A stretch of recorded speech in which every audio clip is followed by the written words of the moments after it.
What an incredible conversation I had with my friend Jonathan, the owner of Chicken Cone and the new CEO of Iron Forums. Wow, amazing story to hear how they went from 12 followers to 25,000 followers on Instagram to getting a loan at the end of a shotgun barrel. So don't want to hold back anymore. Here's my friend Jonathan. Welcome to Market Mavericks. I'm Matthew Eford. Join me as I speak with leaders who are redefining industries in every corner of the market. From startups to established businesses, we'll uncover the strategies, challenges, and insights that drive success. Get ready to be inspired by the Mavericks who are shaping the future of business. Welcome, everyone, to Market Mavericks. I have my new friend Jonathan with me. Jonathan is the new CEO of Iron Forums. It's a Christian business owner mastermind group that you've heard me talk a lot about. I've had a lot of guests here that are in the Iron Forums Nation, and I'm so excited to have Jonathan coming on as our new CEO, helping as the organization expands outside of Georgia as we have been over the last year. But Jonathan, you got a really cool story before we get into Iron Forums.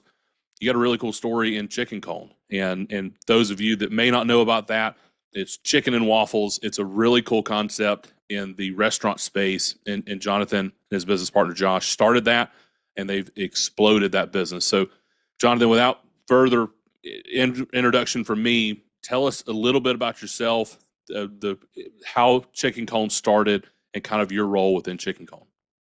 Yeah. So I'm married, have a couple kids. I'm just going to jump into Chicken Cone That's fun. instead of talking about me, if that's what I meant. Go ahead. So, like in 2012, I'll say I had this. I've always been an entrepreneur at heart. Always started a lot of businesses. Most everything I started was like in a dying industry. Like I was like a newspaper, publishing company, all the kinds of things that were going out. That's when I came up with them. And then I was on a hike with my son in Devil's Canyon in Colorado.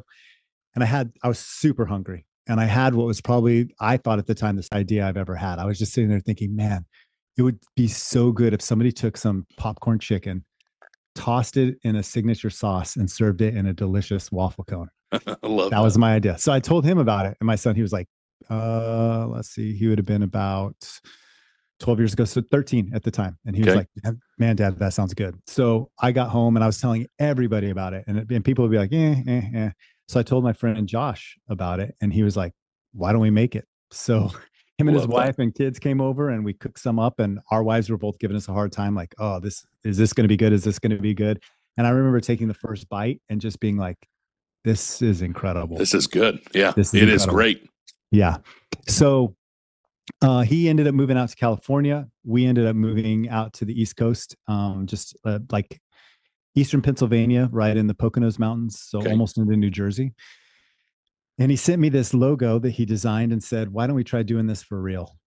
And I was sitting there and I thought, yeah, why don't we give it a chance? And so we got a lot of lucky breaks at the very beginning, like a lot of businesses do. And so tell us one of those, if you don't mind. What would you consider a lucky break kind of early on? So we got into a fair that we should have never been able to get into. Okay. It's the oldest fair in America. The guy was like, there's no way.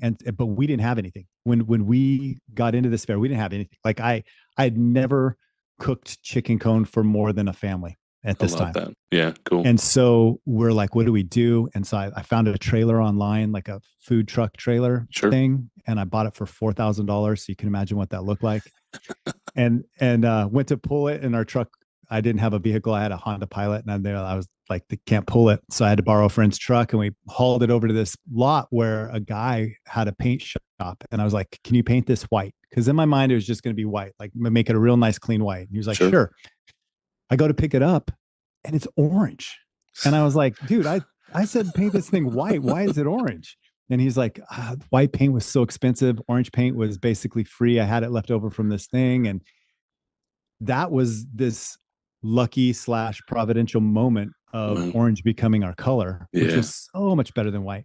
Yeah. But then we show up to this fair, and they call us as we're driving up to the fair, and they said, hey, you're not going to believe this, but Noah Cap with Carnival Eats is going to be at our fair this year, and he wants you to be on the show. No way. So we had never been on Wow. TV. We had never even cooked a chicken cone for anyone yet, and we're already booked on the Food Network. Wow. So yeah, Wow. that's That's some of the amazing. yeah. So that's kind of what got us started. We got into New York City. So Amazingly, you go from the yeah. fair, and then what you open? Is it food trucks? Is it hard? At, Is it stores? What's kind of no, the step after the fair? so after the fair, we're just thinking like, let's just do food trucks. But we were really just thinking fairs and festivals. We had no idea what we were doing at the time. Okay, I wanted Sure. to make an extra $1,500 a month. That's I what I love wanted that. to do. Yeah. And so we applied for this thing called something eats in Broadway Bites is what it's called in New York City. And we're Okay. like, man, if we could get in Broadway Bites in New York City, it we'll be made. Like this will make us made men.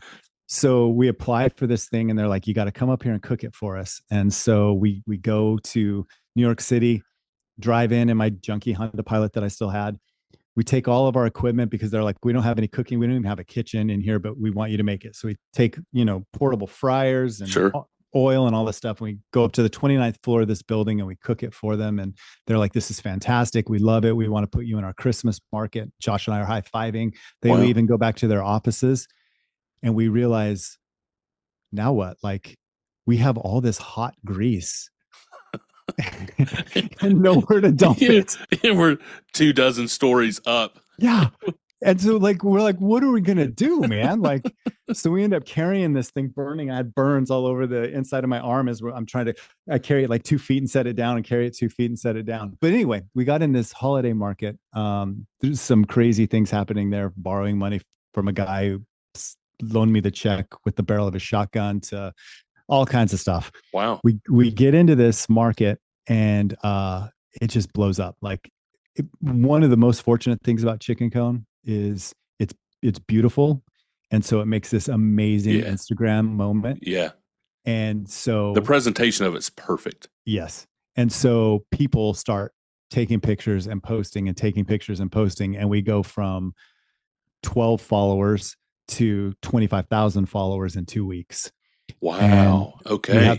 We have this guy reach out to us from Dubai, and he said, are you guys going to be franchising this? And I was like, of course we're franchising this.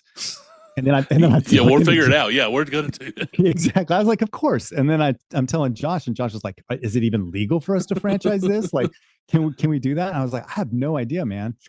And so we get on the train heading out of New York City, and there's this big sign that says, and this festival ended January 2nd. And there's this big sign that says, coming to the Javits Center International Franchise Show beginning January 3rd. No way. It had been there every day that we'd been writing in, but had never seen it. And all of a sudden we see it. Yeah, I love it. And so that's kind of how we got started in franchising. Wow. So I want to take a step back. I've got to hear the story about the shotgun. So you borrowed. Okay. Tell us that story, please. So we needed $25,000 to get in to this thing, and like I said, we didn't have a business plan. We weren't coming into this with money that we'd saved up. Like let me take one step back. I'm sorry. Yeah. What is your background and what is Josh's background prior to having this epiphany when you're hiking? You create this amazing product. What are you both coming into this business with?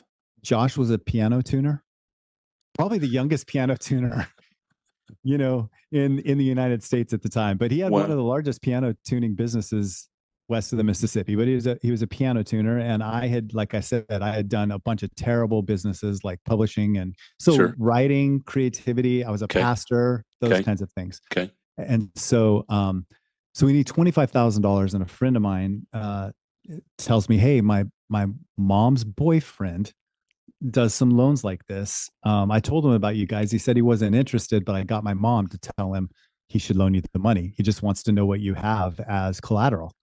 And I was like, well, I've got like a 20-year-old Honda Pilot, and Josh drives like a Toyota Avalon from, and so combined they're worth about $6,000. We can show up with that. And so he texts the guy, and the guy's like, tell him to bring their titles. I was like, okay. Wow. So we go to this guy's address. And have you been to New Jersey before? Yes, I have. Okay. So yeah, we've been over the Hoboken. Okay. Yeah. Okay. So this isn't the Hoboken part. This is more of like West Jersey, up in the Okay. Poconos Mountains. It's Okay. wild. Like if you hunt, there's no limit on the number of deer you can kill. Like Okay. there's bears. Yeah. Cool. It's totally different thing.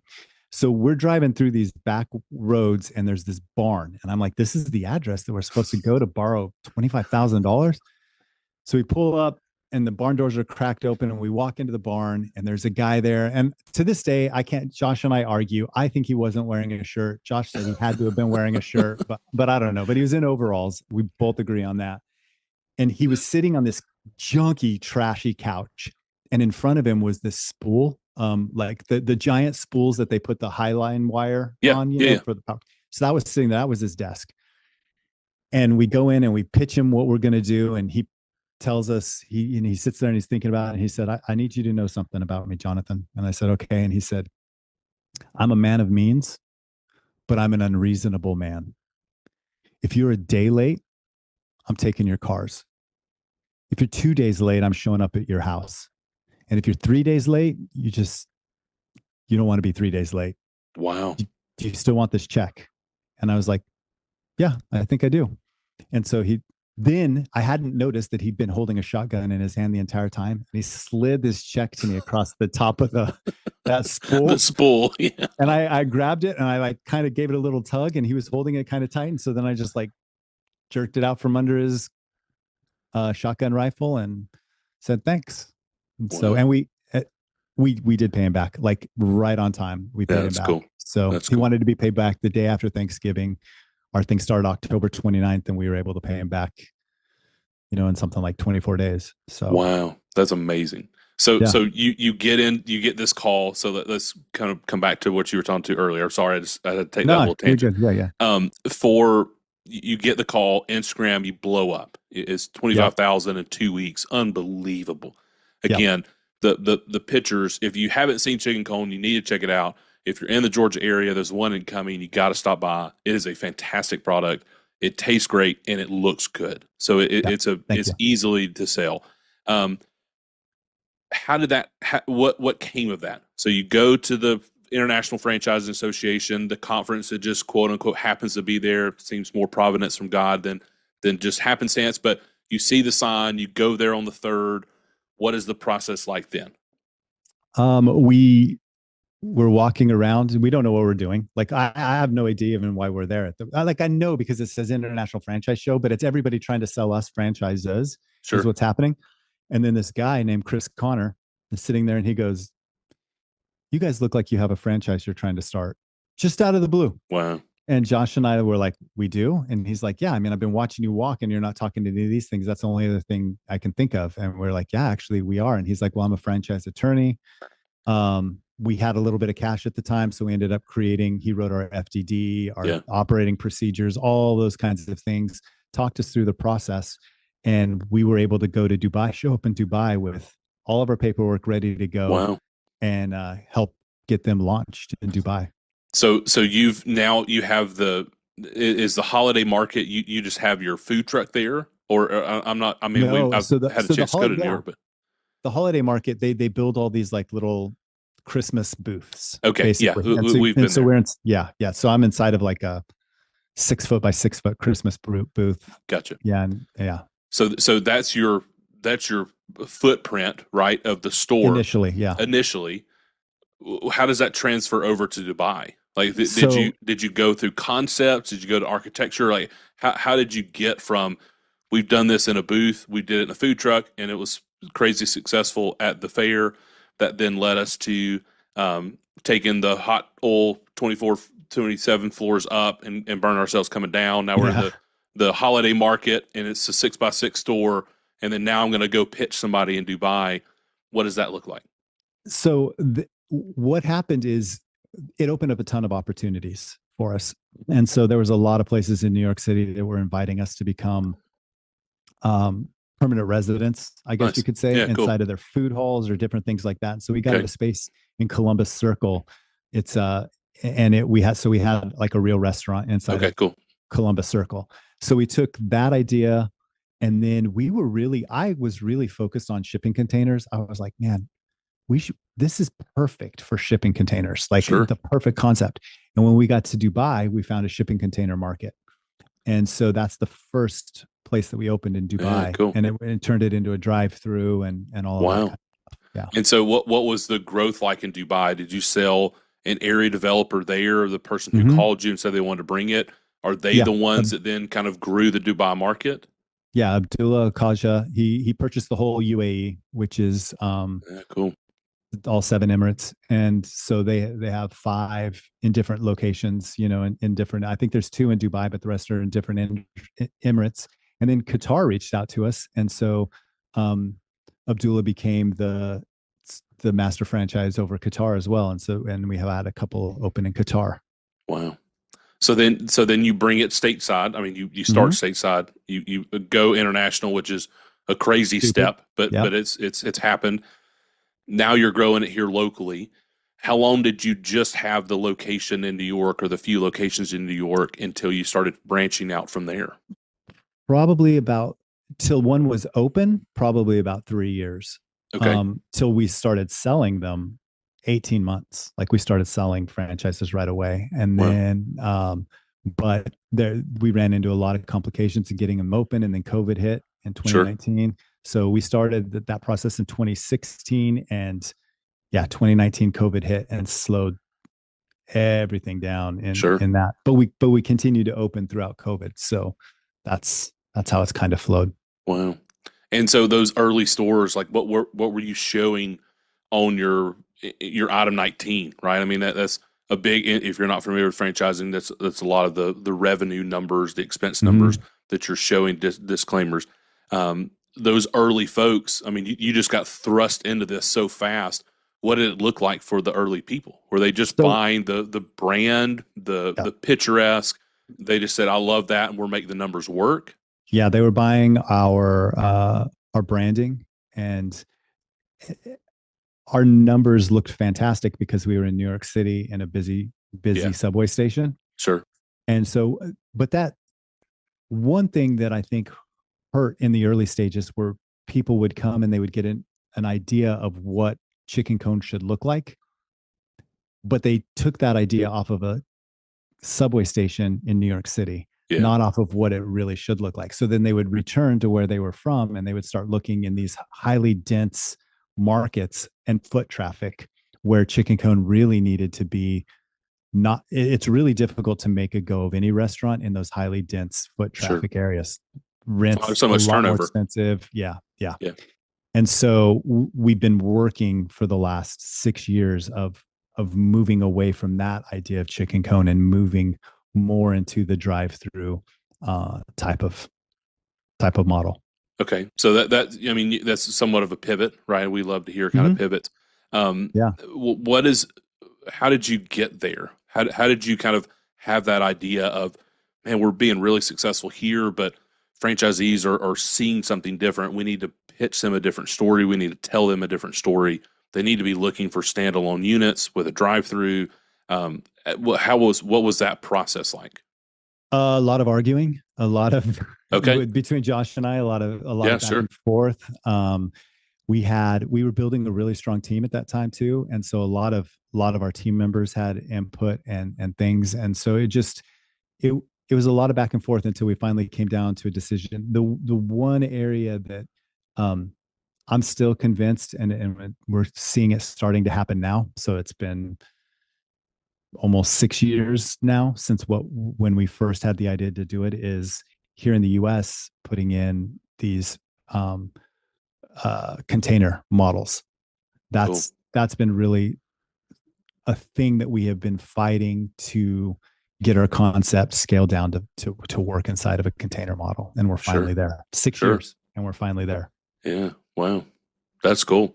Yeah, But it's thanks. cool to see that you had the vision, even though that you argued back and forth with Josh, Yeah. right? I mean, there's so much value when you have a business partner that you respect, that Hmm. is bringing ideas, and you and he, or you and she, can bounce ideas back and forth off of each other and refine it down to the best idea.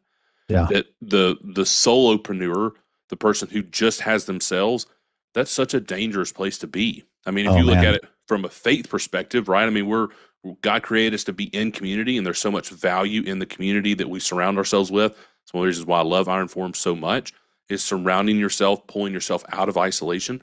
But you look at it in the business side, that there's the old adage, only ships that sink are partnerships. Yeah. And I'm so against that Me because of too. the value that you can find working with somebody, agitating ideas, as long as you set some clear parameters around, this is how we're going to communicate. This is how we're going to just make decisions when we butt heads. So what advice would you give between you and Josh that you found? This is kind of the way that we navigate the challenges of a partnership. Okay. So I'm going to give some advice that may be counterintuitive or almost sound ridiculous Sure. in just a second. But if I would have quit so many times if I didn't have a partner, and I so love would have that. Josh. We Yeah. both would have quit. And Yeah. there's that old Ethiopian proverb: if you want to run fast, run alone, but if you want to run far, run together. Together. And Yeah. that's how it is. So one of the things we did very early on, my brothers, they're fine if I say this, but they're both super nerds. They're like they have doctorate degrees and from other countries and Wow. in Love it. languages, and they're professors and all this kind of stuff. And one of them talks a lot about having a scapegoat, like how important that is. Like in societies, we create scapegoats and all these Okay. things.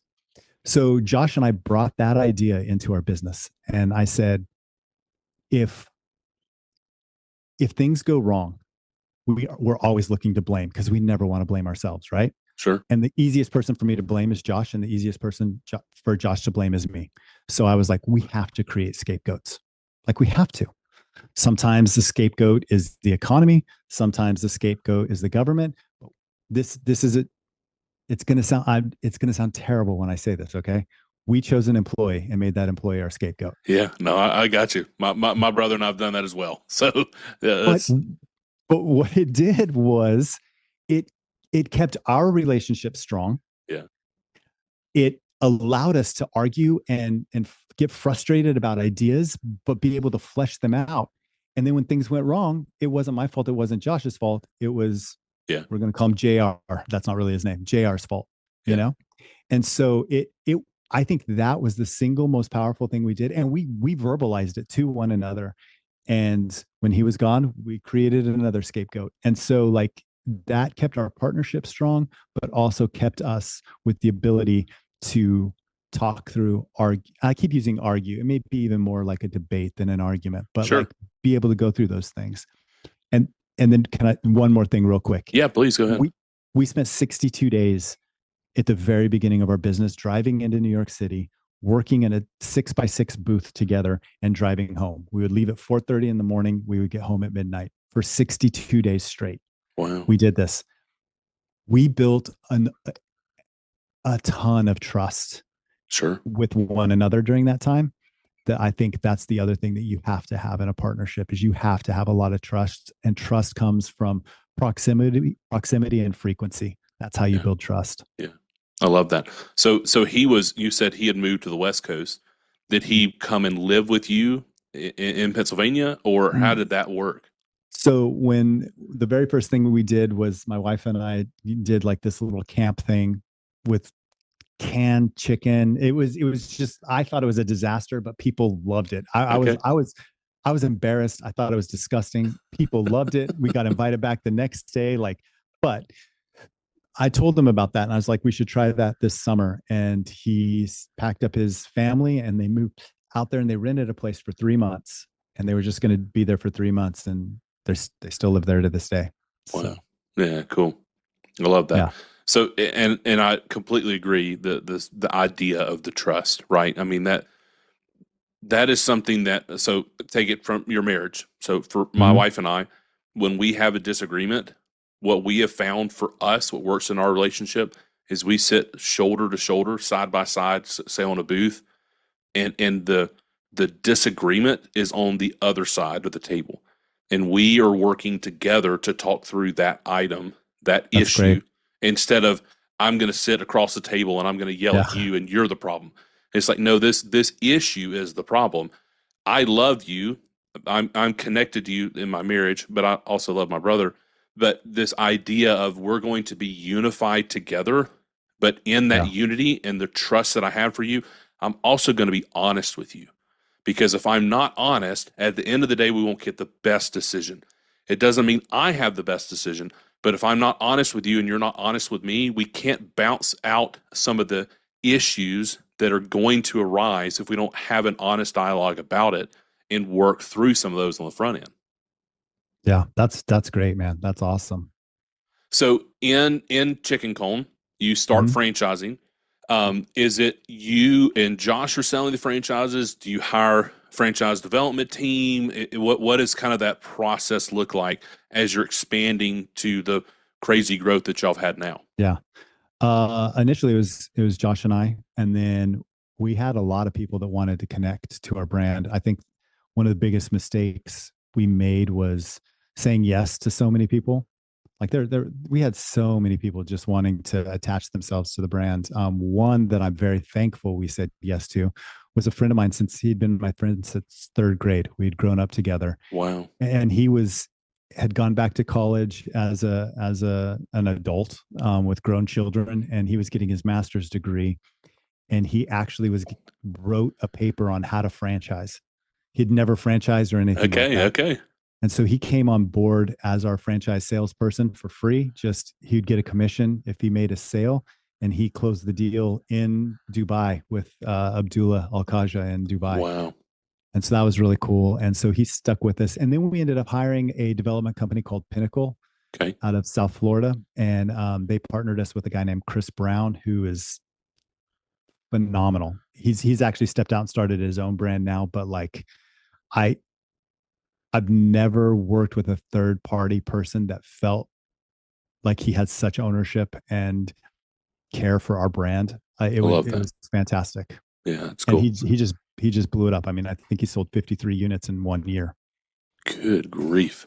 So Yeah. how do you scale your internal team, right? Part of the appeal of the franchise system is you get the brand, but you also get the support. You get the Mhm. operational support, you get the business in a box that you're buying. It doesn't Yeah. mean it just works everywhere. You have to work the business, but you're buying an asset. How did you scale your team to support 53 units in a year getting sold? What was that process like? I did. We hired a lot of people. Nobody that we hired had franchising experience, Okay. How come? but couldn't afford them. Okay. And so, also like I'm stupid a lot of times. Like I don't like taking the normal route. And so I Sure. was like, these people are good people and they're smart people. We figured it out. They're going to figure it out. I And love so that. we hired a lot of people, like a lot, I said, we grew our team up to 10. But one of the biggest problems was when you're early stages of franchising, you need 10 people, but you can't afford it, like not Yeah. even get close, you Yeah. know? And so it turned into my full-time job then was looking for capital, you know, like I just was constantly looking for capital. Cool. And so that's a hard thing to balance. Sure. And so that Yeah. was your role as you expanded. So somebody who's in the expansion part of their business and they may be interested. They've heard about looking for capital. Talk us through that process and what advice would you have now with the experiences you've had going through it? It's painful and don't believe most people. That's one Okay. thing I would say. I would also say like don't count on it. We actually had a large investment and 1/6 of it came in as a deposit.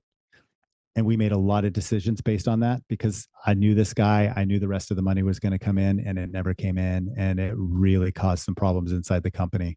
Wow. Um, but make sure, like people would say this, but make sure you have everything put together. Your paperwork is good. Your finances look good. You don't have to be making money.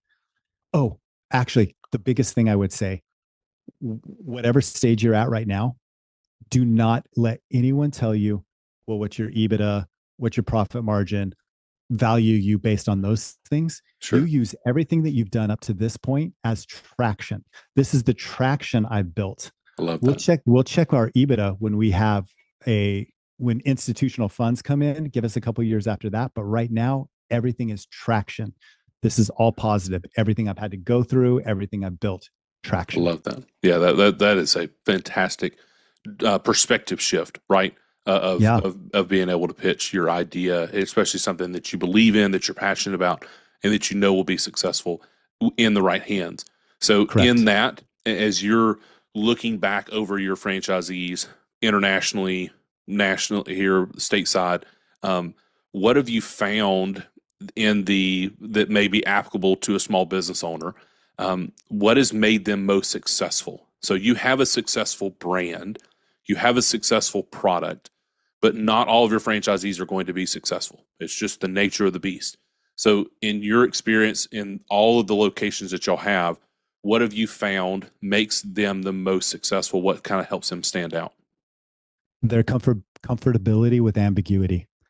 So Okay. a lot of people aren't comfortable with ambiguity, but that is all you have as a business owner. Yeah. It's Friday. I don't have enough to pay rent. How am I going to do it? I can't run payroll. How am I going to do it? And Yeah. then next week, how am I going to do it again? We don't know where we're headed because we've never headed there. We've never been there before. Like Yeah. every step along the way is ambiguous. And so a lot of people think that a lot of great business leaders aren't comfortable with ambiguity because they're not entrepreneurs. And you do need a little bit of an entrepreneur spirit as a small business owner, even though you might not be the great big visionary or anything like that. Sure. And so they have to be comfortable with ambiguity, because when you start your own business, you don't already have a budget, and you don't already have Yeah. money backing Yeah. you up, and you don't Yeah. have somebody that can veto your bad decision. You don't have a team. You You don't don't have have a team. customers. You don't Nope. have all those things. Yeah. No, you don't have. Yeah. Yep. I, Exactly. I So love that.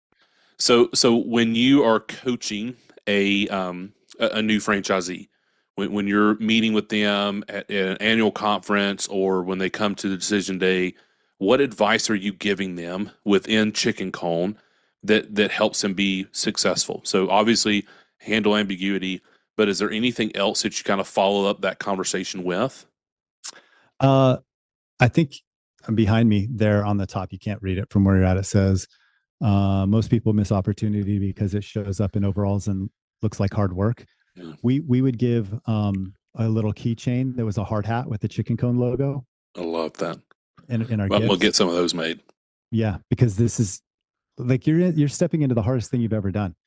And everything is going to be the hardest thing you ever done. It's the hardest thing you've ever done to get your restaurant open. And then it's open and they think it's vacation time. No, this is day one. This is when the work begins. And now it's going to be the hardest thing you've ever done. Yeah, So it takes a lot of hard work. It's worth it. It's totally worth it, but it takes a lot of hard work. I love that. So as yourself, um, Yeah. how have you navigated this idea of a pull between running a successful franchise system that has grown substantially and in your family life? So you said you have two kids earlier. I know they're older now, but they came through adolescence. I mean, early teenage years into young adulthood throughout this process. Well, we say on there often, balance is a myth, right? Nothing's ever in perfect balance. Yep. You choose to invest time in one place or the other. What advice would you give to a young dad or a young mom who's has their business? It may be kind of in its infancy stage or small business stage, and they're really struggling with balancing or navigating that pull between the two of them. Yeah. I'm not, what I'm about to say, I'm not saying because I'm trying to brag. It's because honestly, I hope if there's people that aren't doing this, maybe this could shame them into doing it. I don't know. Sure. Sometimes shame works. But so when we started, my son ended up playing college soccer. He was in soccer in eighth Okay. grade. My daughter was a musical theater person, so she was doing stuff all the time. I missed one soccer game, and that was when I was performing a wedding for somebody. And I never missed a musical theater, choir, or dance, Wow. recital, performance, anything like that. I was working a full-time job and starting a business. A lot of times people are like, how is it possible? How do you find the time? What I didn't do during that time, I didn't play golf. Yeah. I didn't play video games. I didn't. I watched very little sports. Mostly, I would just check scores on our way into places. like all of this stuff that I think that I need. I didn't go have cigars with my buddies. Like all of those kinds of things fell by the wayside for a little while. Now I get to do those things anytime I want, Sure. but during that time, I invested it in. We're growing our business, and I'm going to be there for my kids and my wife. I love that. Yeah, it's I appreciate you saying that, and it's something that I've tried to model myself within our organization. Is I just there are certain things I'm just not going to do because they Yeah. end up being a time suck away from what I'm wanting to do. So I'm going Yeah. to make sacrifices now in some of those areas that I'm just not going to be available. Call me a bad friend, call me whatever you want to. I Yeah. have my priorities in line. And for me, Yeah. it's my faith, my family, and my finances, my business. That's the impetus of this podcast. That's the reason I'm doing this in those three themes that we have. And it's this idea of let me stay crystal clear on what success looks like for me, that those sacrifices look a lot less like sacrifices. They look a lot more like investments. It looks Yeah. like Oh, that's I'm good. investing my time in this way because of where I'm wanting to go. Yeah. That's really good. So for you, how have you leveraged mentorship? We'd love to kind of get this idea out there. Obviously, Iron Forums is a great opportunity for folks that if they consider themselves in the Christian realm or interested in learning more about how Christ can impact their business, they can get involved in a local Irons Forums um, to get into community and get into mentorship. But for you, throughout your career at Chicken Cone, how have you leveraged mentorship for yourself? Poorly in the beginning and a lot better later on. When we Okay. first started, when we first started being in New York City, I felt like one, if we went on the faith side of it, I felt like I was the only Christian businessman in the world. Like I was Wow. like, Yeah. are there any other, like, can you be? And I was wrestling all the time with, can you even be a Christian and be a businessman? And then I moved down to South Florida and realized, oh, that's where they're all at. Like they're Yeah. all just hanging out down here. Two, I didn't listen to anybody. Like I was, I could have, like, Chicken Cone has such a good idea and concept that it grew despite me in a lot of ways. Okay. Because I just, anytime people told us something, Josh and I would talk ourselves into they're absolutely wrong, Wow. like, Yeah. or they're 60, they don't know what's going on anymore. As failure started to happen, all of a sudden I started reaching out and listening to people and being like, oh wow, people do know what's going on, like Maybe people do maybe they have, are kind of smart. maybe they were right where we shouldn't just do a shotgun over the whole nation, but grow in tight little sections. And so once that started happening, I became, have you watched Ted Lasso? Oh yeah. Okay, so when he's playing darts or whatever, and he Yeah. does that Walt Whitman thing, be Yeah. curious. Yeah. I became curious, and I think I becoming love that. curious helps so much because I would love to meet other people then, whether they were ahead of me, behind me, right where I'm at in my journey, and I just was curious in those moments and finding out what they had going on. I love that. So what is something that one of them taught you that impacted Chicken Cone? So many things. I think one of the biggest was telling us stop stop saying yes to everything. Like people said that Okay. all the time, Okay. but not every opportunity is a good opportunity. If actually what the guy said was, if, and I've seen it now online a lot, but if you drink every time somebody hands you a glass of water, you drink it, that's how you end up drinking poison. Wow. And Yeah. so that really impacted us as far as like, yeah, we can't just take every opportunity, because that's how we were looking at every opportunity is, oh, this is good. And so, yeah. Yeah. That you fall into the trap that you can be all things, all people. Oh And, yeah. and, and then you're like, well, yeah, this could be successful with everyone. And Yeah. you stop vetting people as much as you can. You stop vetting opportunities as much as just you start chasing opportunities and closing opportunities because you love to do that. And And it's yeah. really easy to get into something that your spirit inside of you says this is probably not right, and you just Right. bulldoze right over the top of that and say, Right. "Nah, I'm good. I Because can we're figure it out." superheroes. Yeah. We're Yeah, superheroes. We can yeah, figure it out. yeah. Yeah. So talk to us in the book world. I love to get book recommendations. It can be from the last 12 months. It could be when you started Chicken Cone. What's a book that helped impact you in your life as a business owner and leader? Shoe Dog by Phil Yeah, Knight. yeah. Yeah, that book was very, very powerful. The Alchemist Okay, by Paulo Coelho okay. also impacted me a lot. Just yeah, he says there's a quote in there where he says, if you give up part of what you don't have yet, you'll never ever want to get it. And I started thinking, and that I saw that inside of Chicken Cone at times when we would give up things that we didn't have, be like, okay, yeah, well, you can have this for future revenue here if you do this for us now. We never ever wanted to have that future revenue. Yeah, We begin hating it. But anyway, I think it's another really good book for that, business owners. I love that. Yeah, Shoe Dog is, for those who may not know it, it's Phil Knight's story with Nike, and it is amazing to see how many times he almost failed and almost just shut the whole thing down. And it is encouraging as a business owner to Oh see, man. like, it's not just this steady rise. Even you Chicken Cone, right? I mean, you Yeah. had this amazing start, unbelievable compared to what most people would consider in the business world or Right. franchising world. And you still had these moments along the way that you said earlier. You and Josh both were Yeah. like, I'm done. I could Yeah. just hang up my hat and go do something else, because there are many moments in business that are that way. Um, on the Market Mavericks, we love to talk about commitments, right? One of our early guests, a mentor of mine, Chris Hanks, said that this idea of goals, if I tell my wife I have the goal of staying faithful to you when I go to this conference, it means a lot different than I say I'm committed to staying faithful to you this That's weekend good. when I go to the conference. So we love to ask the idea of commitments. So what is a commitment that you have either within Iron Forums or within Chicken Cone over the next 12 months that you're working on? Um, I mean, a very simple one in Iron Forums is to meet every member. Like we have quite a few members out there. Yeah, That's like a pretty attainable sure. commitment. I almost said goal. Did you see that? Did you see I how did. it slipped You out? caught it. That was Yeah. good. A commitment. I also think I'm committed to being healthy. Like I think that that's important to both our concepts. I mean, Chicken Cone, we would always say no one comes into a Chicken Cone to be healthy. They come in to be happy.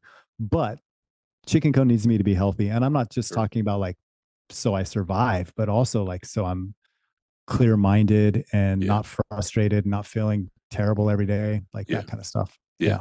Yeah. Yeah, your physical health and your mental health makes Yeah. such an impact when you lead, right? If you're leading out of this place of sickness, it transfers over into how you lead and the people that you're leading.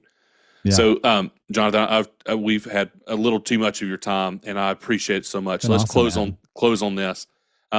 What piece of advice outside of what you've already shared, that if you could go back, let's say at the start of Chicken Cone, what's a piece of advice that you would give yourself?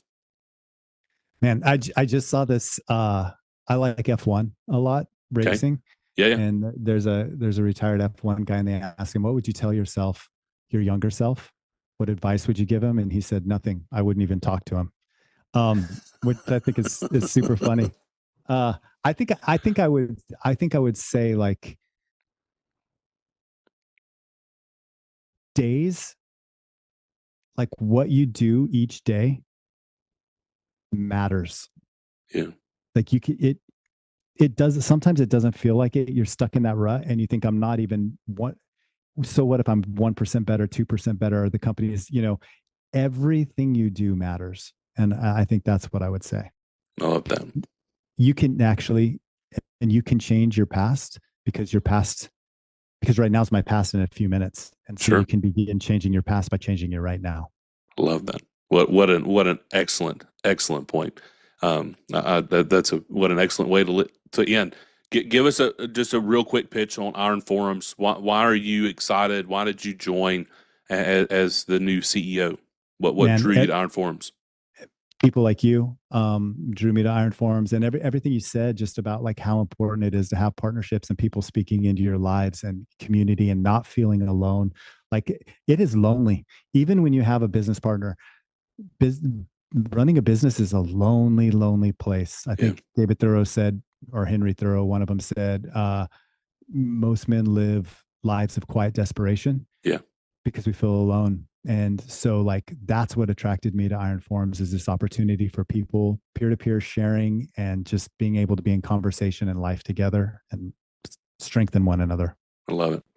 Well, Jonathan, brother, I appreciate you being on with us. I'm so excited about Iron Forums and how we're going to continue to grow and reach people with bring them out of isolation, bring business owners out of isolation, because it's going to make them better husbands, wives, better parents, better business leaders, and it's going to change the world because business has the opportunity to do that in communities all around the world. Yep, I totally agree. Thanks, Matthew. I really appreciate it. Thank you, everybody, for joining us on Market Mavericks. We'll see you soon. Thank you for joining us on this episode of Market Mavericks. We hope you're walking away inspired and ready to take your own adventure to the next level. Don't forget to follow the show to keep up with our latest episodes. And if you enjoyed today's conversation, make sure to subscribe, share it with others who could benefit. And hey, if you know a market maverick who has a story that needs to be heard, please drop their name in the comments. We would love to bring their insights to the show. Until next time, keep pushing boundaries and leading with purpose.